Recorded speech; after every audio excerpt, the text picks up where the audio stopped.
Well, good evening. Laddies, lasses and lassos, welcome to the click. You smell absolutely astounding today. And don't let anyone else tell you otherwise. I don't really believe in karma, like a spiritual concept, but I certainly do believe in it like a statistical social phenomenon, that if you treat enough people like poo, it's very likely gonna come back to bite you sooner or later. Very often in the world, people get away with bad things, and are you someone who's sick of seeing bad people get away with bad things in a bad world? Well, on this subreddit, karma sure is dealt out. You might even say that karma sometimes even goes nuclear. Welcome to r/NuclearRevenge, where people get payback on bad actors, and my god, is it satisfying. Enjoy. Mwah. It's so beautiful to just sit and read stories like this, and I get to feel like all petty and paybacky without actually being in drama myself. It's very beautiful and satisfying. It's like my guilty pleasure that I put on display for the entire world. Anyway, let's get into it, shall we? Threaten my friend with revenge adult films. I will ruin your whole darn life. My very good friend made some slightly dumb mistakes and sent some pictures to someone she reasonably thought she could trust, but not knowing much more than his first name, his screen name, and roughly where he lived and the type of work he did. He is not in our country and had indicated that he would be traveling for work near us shortly, and they had made some plans to meet. And when she got some red flags and backed out, the dude threatened to publish these pictures online. I am, incidentally, an attorney, so some searching later and gathering up any pictures he sent her of him that could possibly identify him. His online handle led me to a TikTok page, which in turn led me to an Instagram page that had his full name on it. That led me to a LinkedIn page with his place of work that matched a picture he sent with a branded polo he was wearing. Oh my god, this is like some real internet research stuff. I'm loving this. Some more searches got me the email of the CEO, VP of HR, Operations Manager, and Public Relations Manager. I just fired off an email on behalf of my client of the screenshots of him threatening revenge naughties, snippets of the conversation showing that username while he sent that exact picture of him wearing his company's branded apparel, links to how I know it's him, along with pictures he sent her of his motorcycle with the license plate showing. Oh my god. So this dude is both like a complete scumbag for threatening something that is literally illegal and hoping he's anonymous enough that the person can't actually do anything about it so he won't get in trouble and can just blackmail them to do whatever he wants, basically. But at the same time, he literally sends pictures of stuff, like his company shirt and like the registration plate of a vehicle that he owns. Oh my god, sometimes I'm so happy that scumbags are this stupid. As further proof, it's him. I also included screenshots of him discussing a workplace incident that were timestamped, along with pictures of dialogues discussing how he had naughties with an ex at his place of work, and discussing plans to have naughties with her in his office as well. I also included a picture he sent her showing his work laptop with his entire Outlook calendar, along with proprietary information which he sent to prove he was busy, along with other pictures he took of his workplace with non-consenting employees. I mean, at this point, it's really easy to prove that this stuff actually comes from this dude. Like, you've nailed everything. Like, you have the name of the company, you have vehicle registrations, you have pictures from inside the office where you also can see the other people, and you have like the whole schedule in Outlook so you can see exactly which meetings you have him with the people he was with.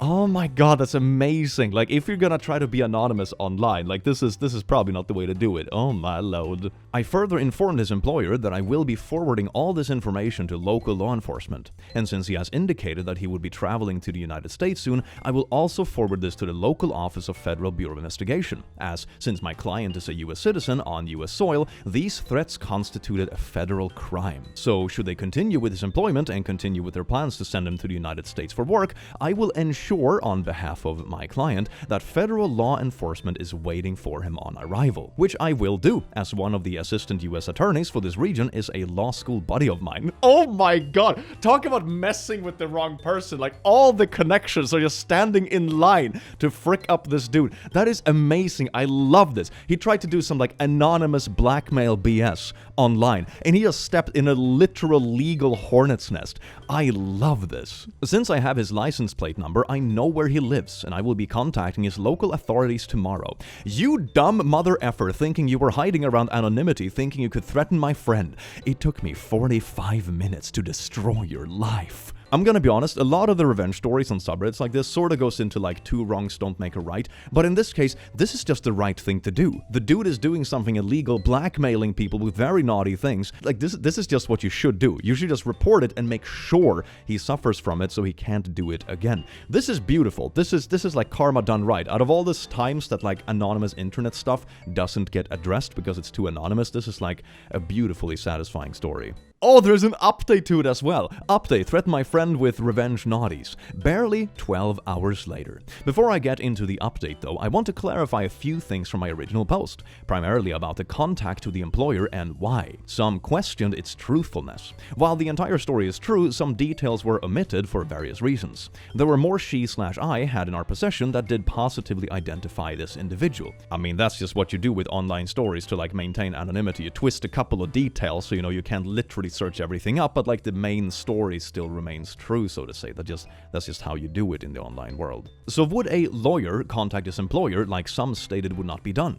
Depends. I did not do what I did on behalf of a client who retained me. I did it as a friend to help a friend. I mean, that was pretty clear from the first post. I'm not sure why people are asking that. And as her friend, who is also a labor and employment law attorney, I knew exactly how to squeeze this. And here is the thing. I was absolutely aware from the onset that the revenge naughties threat would go nowhere with his employer. Even if I could clearly lay out how this person with this screen name was in fact this person who works at this company, all we had are screenshots. If it was just the revenge naughties threat, any employer would go, "Well, thank you for bringing this to our attention, but even if we accept that our employee uses this screen name and we can neither confirm nor deny anyone of that name works here, we have no provenance of this. This is just an alleged screenshot of an alleged conversation that could easily be edited and manipulated. Please feel free to pursue this with local authorities and rest assured, should we be asked to, we will cooperate fully with any law enforcement inquiry, but we have no further commitment at this time."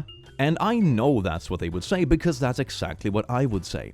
An alleged screenshot of an alleged conversation that was allegedly sent under an alleged username that is allegedly one of our employees. Whatever, dude. Call the cops if you're worried about it. We will answer them honestly if they come to us.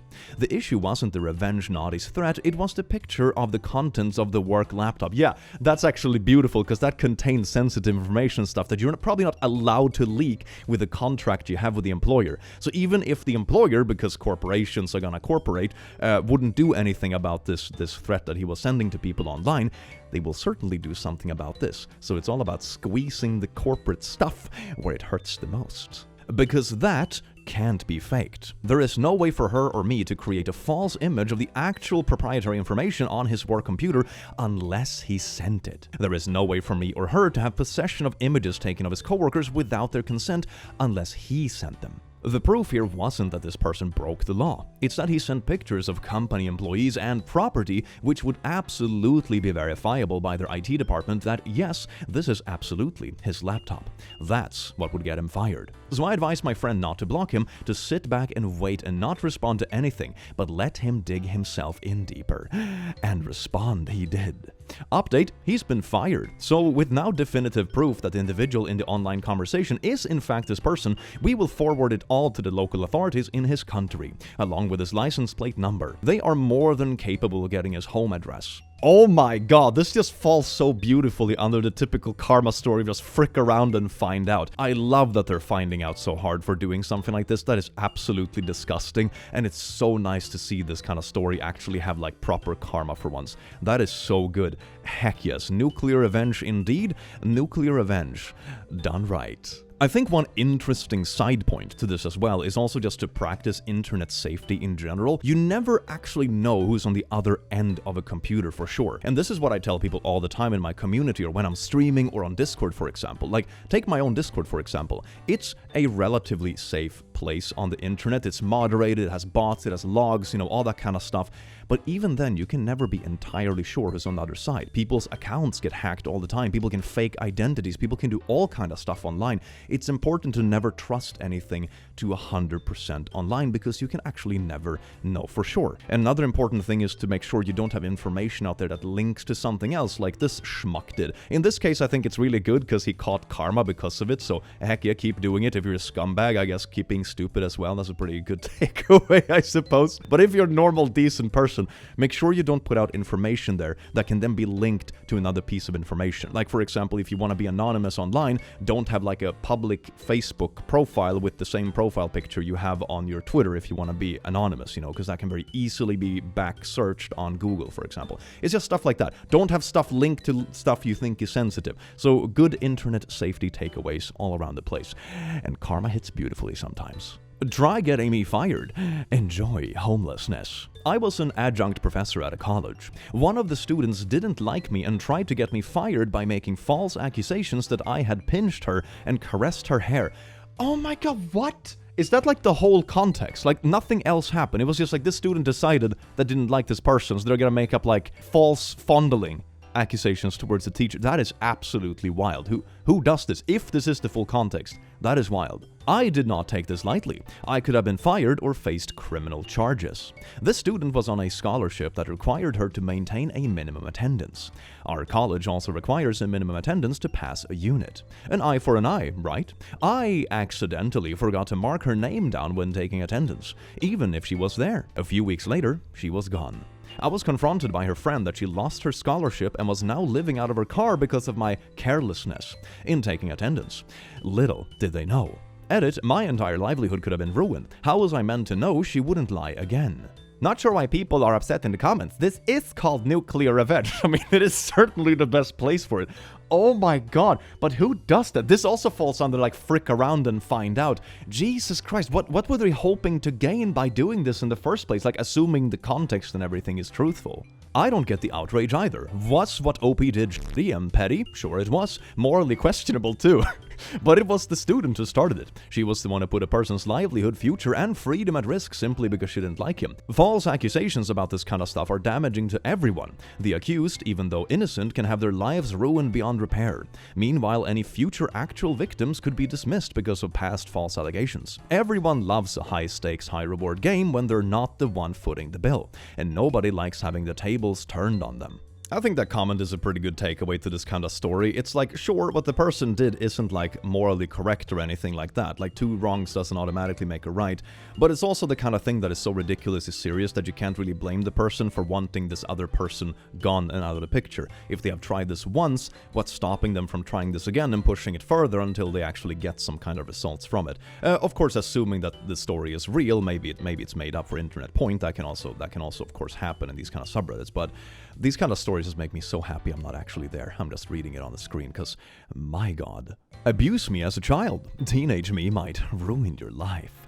I've been wanting to tell this story for so long, and I figured this was the perfect place. Apologize if the spelling and grammar aren't amazing. I've written this out in one sitting and don't have the energy to edit. When I was about 10 years old, my dad got a new girlfriend, Lauren. Lauren was an evil monster. When I first met her, she was lovely and friendly.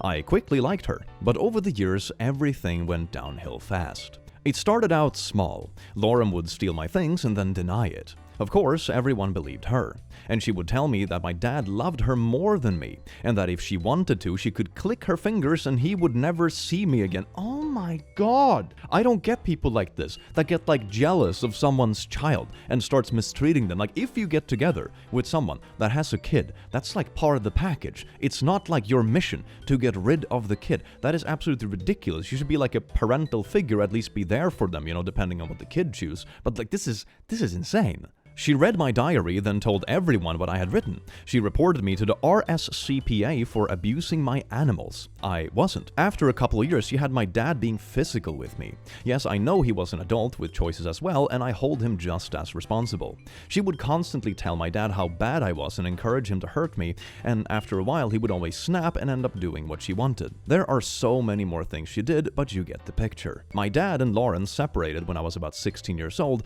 but they had a house together still. It was around this time, as a very depressed, miserable teenager, that I decided to get even. I spent months on my plan, and this is what I did. I wanted Lauren's entire life to fall apart all at once, so everything had to be perfectly timed. I started by getting her fired for a minor criminal record. Lauren worked at a police warehouse for seized items, but naughty Lauren was stealing from the warehouse. So I made notes on what she stole and when. And once I had a decent enough list, I anonymously contacted her boss with my list. Lauren was immediately suspended. After a few weeks, she was found guilty of stealing. She was immediately fired and charged with theft, including theft of a Class C substance. This story reminds me so much of the same logic that certain stores and stuff use when people are shoplifting, that they will keep like a record of what the person has stolen and not like call the cops on them until they have stolen a certain amount so they can like get them locked away for a more serious crime. I'm not exactly sure about the terminology in the US, but that seems to be like the same pattern here. Like make sure you wait enough so the evidence pile up beyond a certain threshold and then they get charged for a more serious thing. Now Lauren was unemployed and pretty much unemployable. On to stage 2. Lauren, with no income, needed to sell the house as she was now unable to pay her mortgage.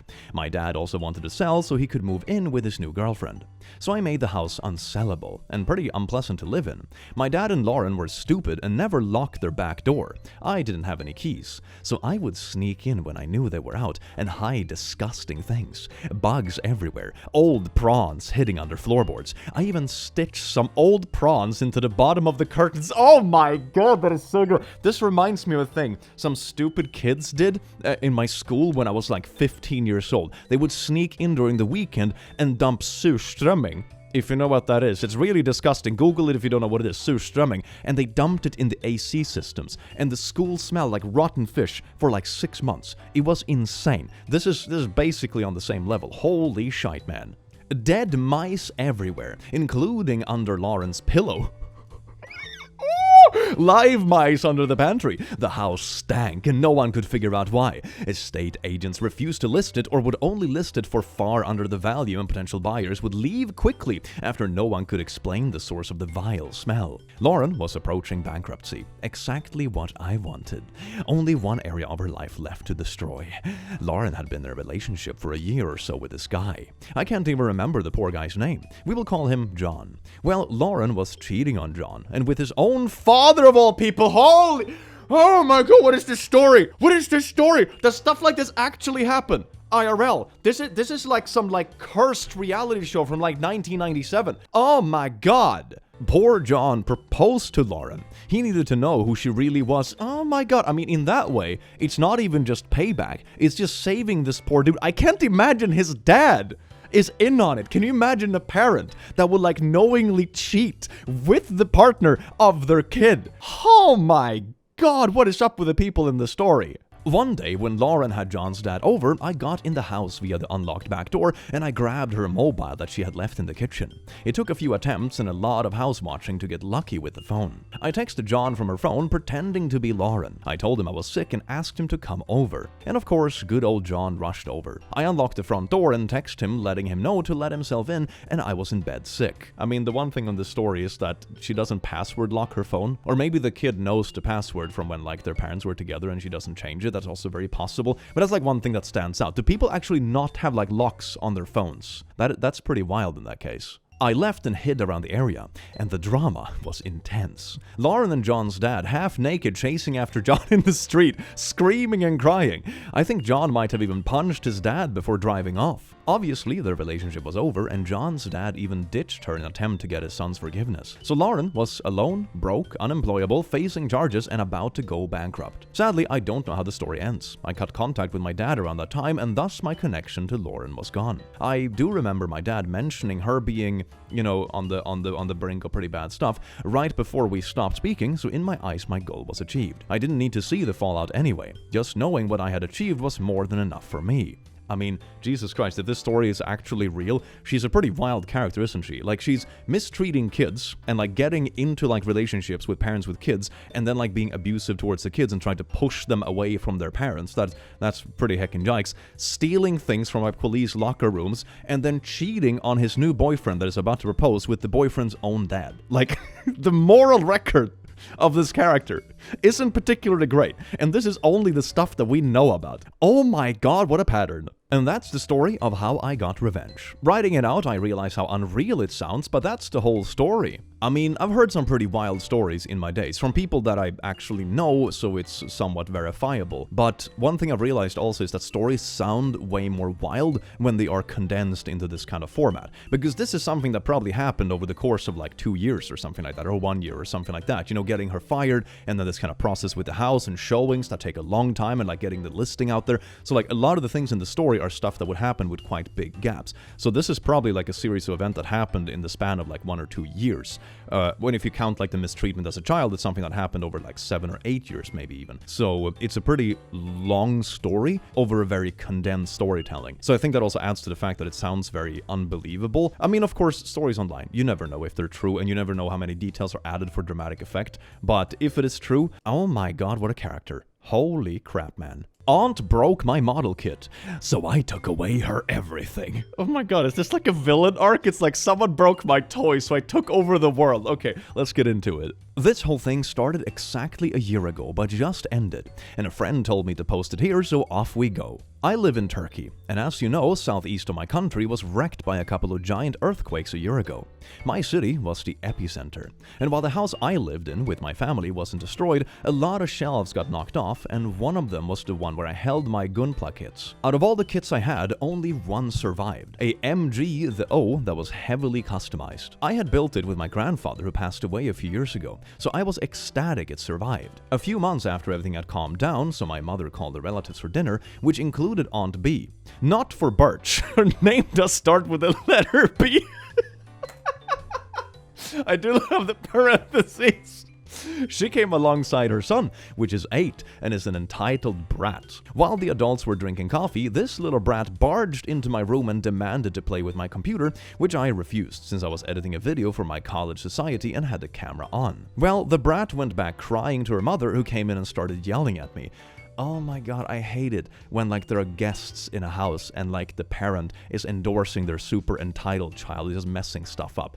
People like this are a certain category of unbearable. While I was dealing with her, her little brat climbed my desk and took my model kit, then immediately dropped it and stepped on it. Rest is just yelling, me swearing them up and down and telling them they were gonna pay for it, with her calling me a weirdo for still having toys and that she wasn't gonna pay for poo. I always hate it when people do this. I see that as a repeat in these sort of stories where people always use the excuse that, but you're an adult and it's just a toy, as if that like makes it better that they destroyed property. It's such like a manipulative way of doing it, like turning it around on the person. Like if you weren't childish, you wouldn't have this thing to begin with and it wouldn't have broken.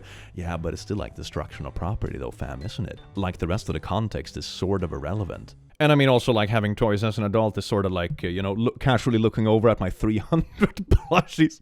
So anyway, I don't have problems, don't look at me that way. My mother was at first a bit for not into making her pay to keep the peace. But when she realized it was the kit I made with my late grandfather, her father, she was angrier than I was and went out for blood. We took the case to a friend of ours who is a lawyer that specializes within family cases. And they told us, since my camera caught it all, oh, that's very convenient, that you were filming like the college project, that is, oh my god, they did this on camera. People are way too confident to act poopy on camera, I swear to god. We would definitely win it, but it was better to come to an agreement out of court in a settlement since it would just be cheaper. Yeah, that's the problem with taking things to court, like usually the court cost will just be more expensive than the thing that broke in the first place. I pulled out a price list for the kits I needed to make an exact replica of the one that was destroyed, and it came out to just about $1,000, with the exchange rate. Well, she refused, so we took her to court. She pulled out all kinds of BS to not pay and delay, but the judge ended up making her pay $1,650 plus an order for her to pay any border taxes on the replacement kits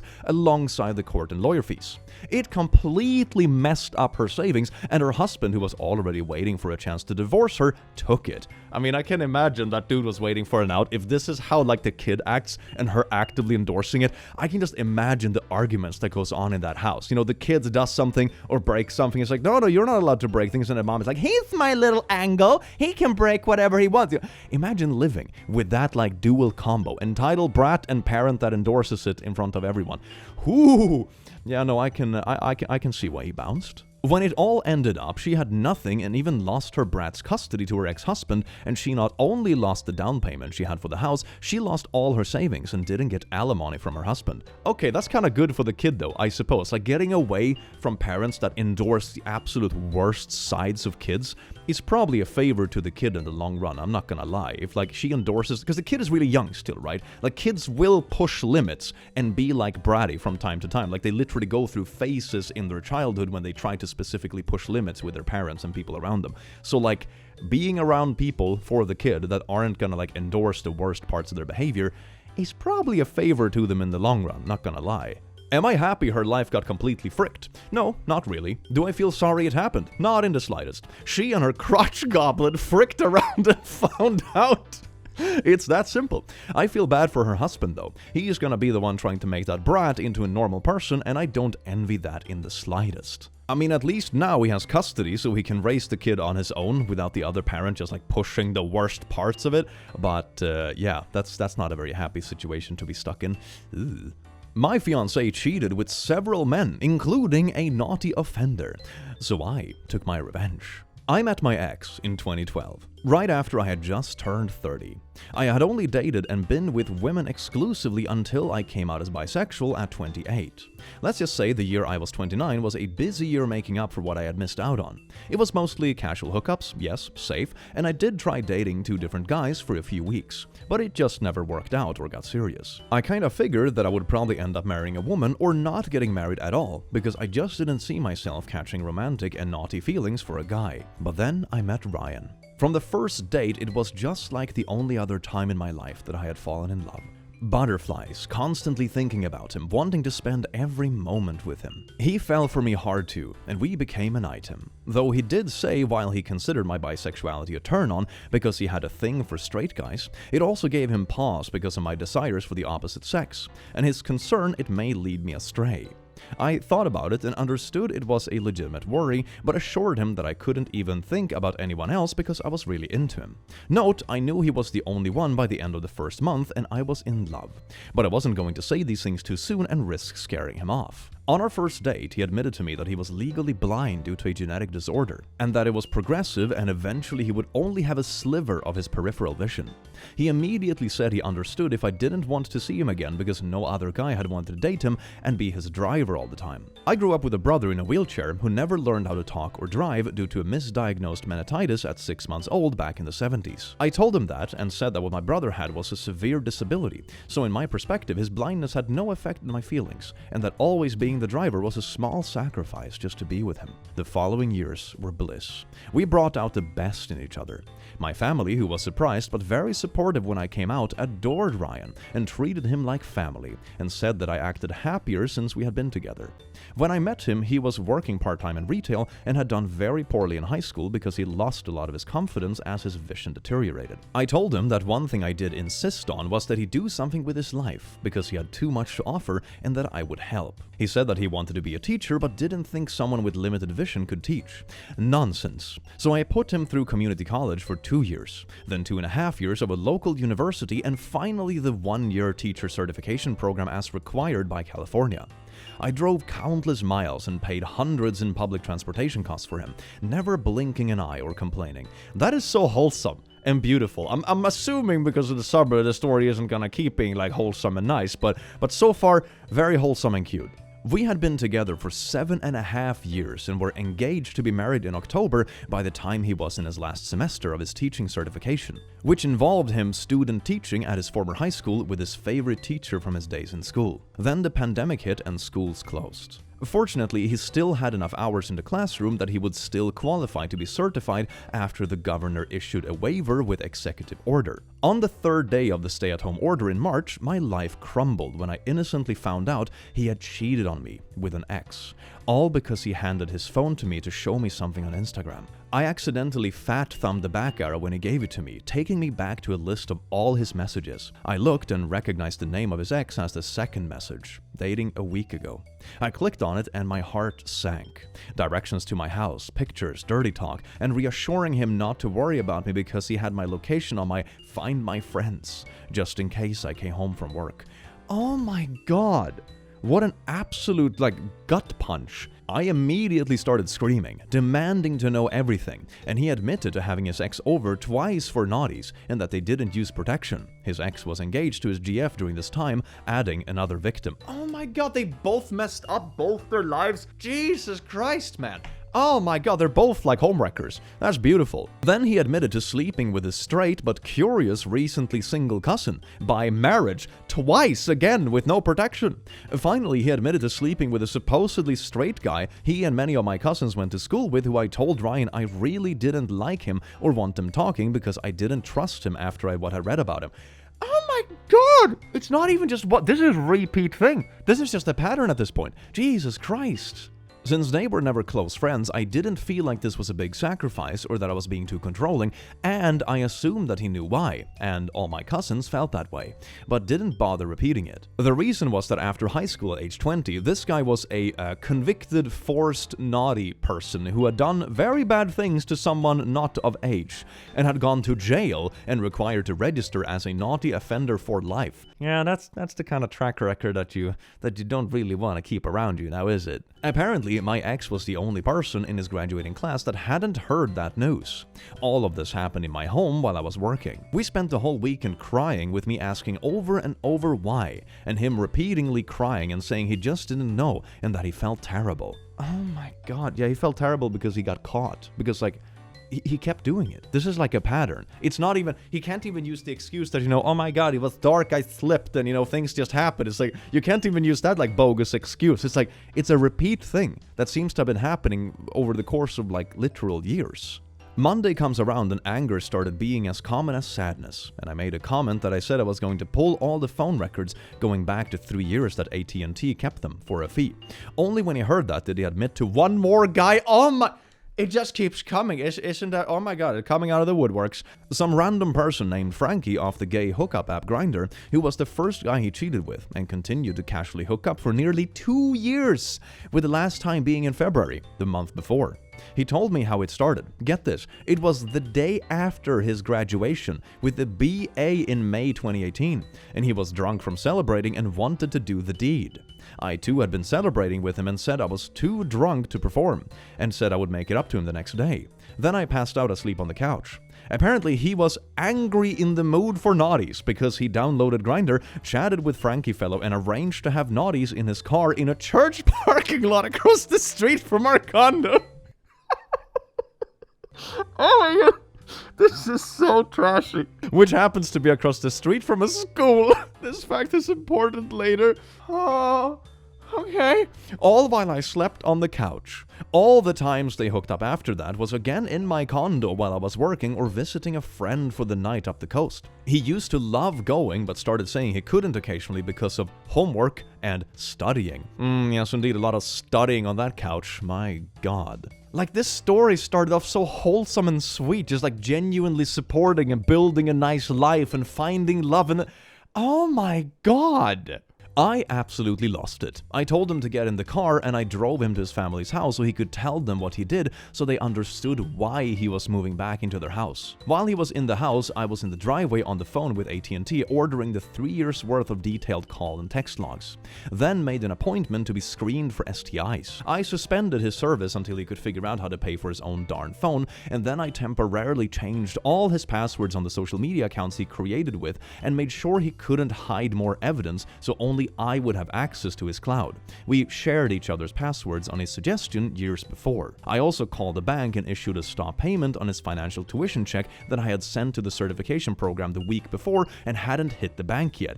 Oh my god, it's so much! Before deleting his social media, except Facebook, I took screenshots of the entire Instagram conversation with his ex and mailed the conversation to his fiancée, who deserved to know so she could see a doctor and get tested too. His family was very religious and had kicked him out of high school for 3 days when he tried to admit he was bi and only took him back in when they took it back.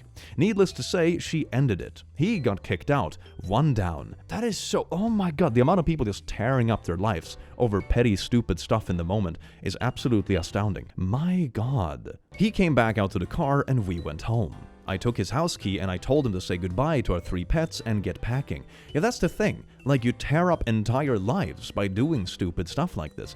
Oh, that is so sad. The entire time he packed, I studied those phone records to find out dates, times, and if there was anyone else he was leaving out. He answered every question I asked, and it was then that I discovered that the naughty offender and he only had the naughty stuff you use other body parts for in my home, and that the actual naughties was the same parking lot he screwed the Frankie guy in. The wheels started turning, and the next day I walked over to the church and sure enough spotted a camera. I spoke to a secretary, sweet old lady at a church, and informed them about a registered naughty offender having naughties in their lot, and that not only was it a violation of his parole for indecent exposure, that he was not allowed to be that close to a school.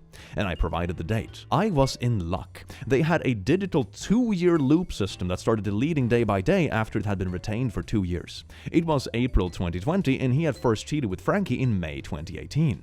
And the naughty offender was in April 2019. Oh yeah, so that's well within like the 2-year period. I told them I was filing a police report and that the probation would require a copy of it eventually. They said they would save the file and allow me a thumb drive of both days to submit with my police report. Within a month, the naughty offender was locked up again. 2 down. I also filed a police report against the Frankie guy. The police said it was a relatively minor infraction, but since it was across from a school playground and skate park, they would follow up, but there would be no jail time. And that's the kind of thing, if Frankie knew that this guy was not single and they were doing like home wrecky stuff, then they definitely deserve some karma. But if they didn't know and it's just like a hookup, then it's only on the guy in the relationship, you know. Like obviously the person in the relationship has the main responsibility, but you know, it's also that kind of thing to consider. But for like the people in the relationship that also wreck their own home situation, like yeah, that's pretty fair, fam. I researched the heck out of Frankie and called him to confront him. He was smug and admitted to knowing about me the whole time. Okay, yeah, get his ass. What he didn't know is that I had found out he had a job that required a security clearance, and he had several judgments against him and a collection agency that had been looking for him. Best money I ever spent on data collection site. I didn't know why they couldn't find him and just garnish his wages, but it ends up that he was Hispanic and had 2 last names and was a junior. Plus, he frequently by his middle name, Francisco, Frankie for short. So we got lost in the paperwork confusion. I sent a letter to the collection agency providing his employer and current location and contract info, and then sent a copy to the police report about misdemeanor incident exposure, for which he pled guilty, and he was a fine with community service, not considered a naughty crime. His wages did get garnished, but only for 2 paychecks because the misdemeanor was enough for him to lose his security clearance and get fired. 3 down! Oh my god, that's such like a frick around and find out. Like you not only cheat with someone that you know is in a relationship, you're also like smug when confronted about it, and then just karma hits. Oh my god, dude, these people, man, it's absolutely wild. Then I contacted Ryan's family on his mother's side, pretending to be him from his Facebook account, making sure they knew he had fricked his cousin. It was spread through the family like wildfire, and soon his cousin was contacting me because he couldn't get a hold of Ryan to ask why he would expose what they did. I just laughed and said you shouldn't screw your cousins. Oh my god, so the cousin got so desperate about it, so they reached out to Ryan's partner that Ryan had cheated on, you know, with the cousin to be like, hey, do you know why this is spreading? Okay, man. Oh god. I just laughed and said you shouldn't screw your cousins, especially when they're engaged, and that he messed around in my house, so now it was my turn for payback. 4 down. It's really just going down the entire list. It feels like a movie. Oh my god, this is like Death Note, but just like cheater payback. Lastly, I had already stopped payment, but since he was so close to finishing, I was sure his family would bail him out and pay the university. Like I said, indecent exposure is usually a slap on the wrist type misdemeanor. However, I remembered some of the paperwork he signed to be mandated reporter that you could lose teaching certification for documented acts of moral turpitude. I sent a copy of both police reports from the parking lot, still with shots from the security footage clearly showing Ryan's face to the school district that he had been student teaching in copy for the commission on the teacher credentials. 5th and final down. Admittedly, I did all this out of anger, but he shattered my sense of self-worth and made me incredibly bitter and untrusting after years of being generous and supporting him. And also like just wasting so much time. Like you realized the relationship you built for almost a decade was just complete fabrication and a massive lie, and all the generosity that you produced was just repaid with like betrayal, and some of the worst kinds of betrayal at that, and repeatedly. So he wasted a lot of time, wasted a lot of trust, and of course it takes a lot of time to like trust someone someone after something like that again. So yeah, no, it's quite understandable, I suppose. Everywhere I looked in the town, I thought of Ryan and the cheating. I felt a terrible energy in my condo knowing it all happened there. I stayed 9 months and watched all 5 of their lives self-destruct. Then sold my condo, making a nice profit, and relocated to PNW and start over. One thing that is sad is that I found out just recently that his ex, whose fiancé broke up with, ended up doing really bad things to himself several months after I moved. It is too bad that his family was so close-minded to turn on their own son. But in the end, it's not my fault that he cheated on his fiancée, but coming into my house at my fiancé's invitation to cheat. Oh, that is such a sad ending. That is such a horrible ending. Jesus Christ. Like, the family sounds absolutely horrible, too. It's just a bunch of horrible people in the story. Like, that seems to be the case. Like, horrible just attracts horrible, doesn't it? Doing these kind of horrible things to yourself is never the answer to one's problems, and I hope the fiancé he cheated on doesn't blame herself, and that only his family does, as they should. Yeah, the family sounds absolutely awful. That sounds like the thing that would push you over the edge. Like, letting the fiancé know that the partner is cheating so they can, like, get their life together, basically, and not be together with someone like this that might even bring STDs in the relationship. It's, like, the decent thing to do in this kind of instance, especially because the cheater also ruined your life. But it sounds like the family was responsible for pushing it way too far, because they are just homophobic and gross. So that is just awful. That is so sad. That story was a wild ride. Talk about like they had us in the first half. It sounded so wholesome and nice for the first couple of chapters. It was like, oh my god, supporting each other, finding love. I wasn't sure about it, catching up with experience I missed out on my youth, finding the dream love, and then just everything blows up. Oh my god, talk about nuclear fallout. That is absolutely insane.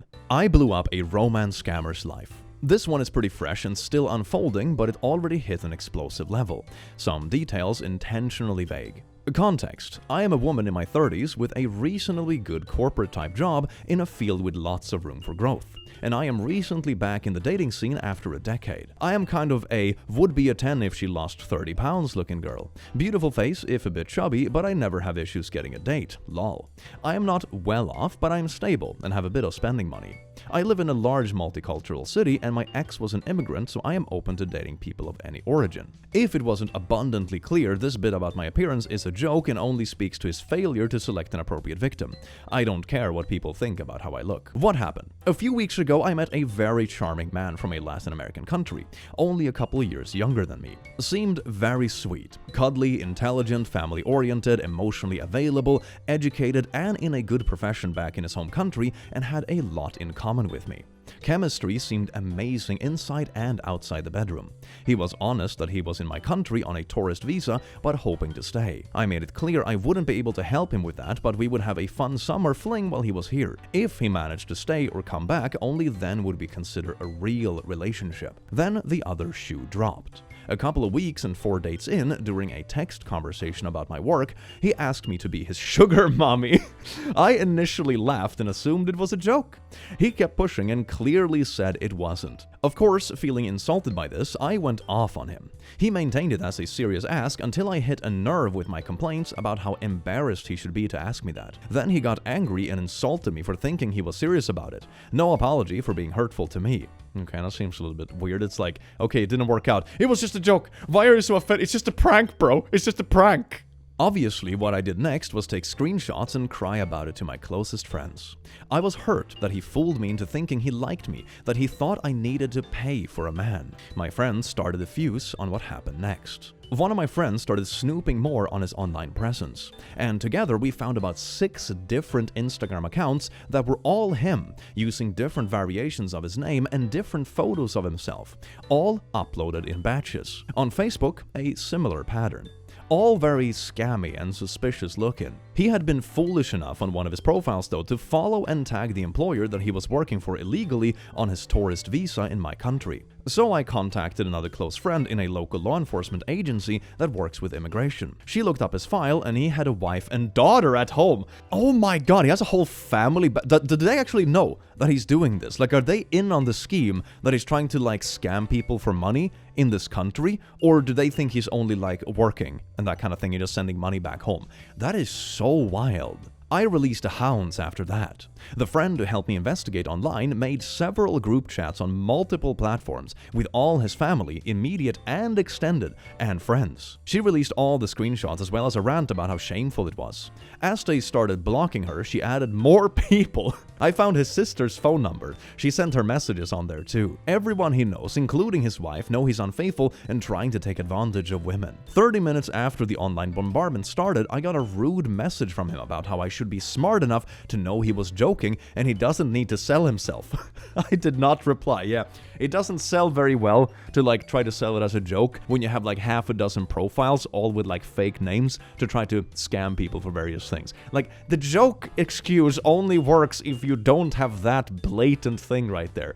Oh my god, dude. Next step, online immigration reporting form with any info that we could find. Work info, employer name and address. His home address, full name, job, photos, screenshots admitting to working. Usually these reports take months to be reviewed, if at all. But I gave the file number to my law enforcement friend. 2 days later, law enforcement officers visited him at home. They found him with a phone number that was issued to a local resident. All his roommates also had numbers issued to the same person, a direct link to the employer. He received a caution for trying to scam me and a no contact order and a flag on his immigration file that based on his country of origin will likely mean he can never return, as well as a strict warning to not work without authorization. His roommates also received warnings. His employer received a visit next. They found significant proof that they had been employing him illegally as well as multiple other people. Their investigation is still ongoing, but so far they are likely to receive tens of thousands in fines or possible jail time. The guy isn't getting deported because the government would have to pay for it and proceedings take longer than his remaining visa time. But he's now upgraded from a flagged file to a multi-year ban on re-entry to my country. If he bothers me again though, he will be deported as well. I hope he enjoys going back to his angry wife and the ridicule from everyone he knows.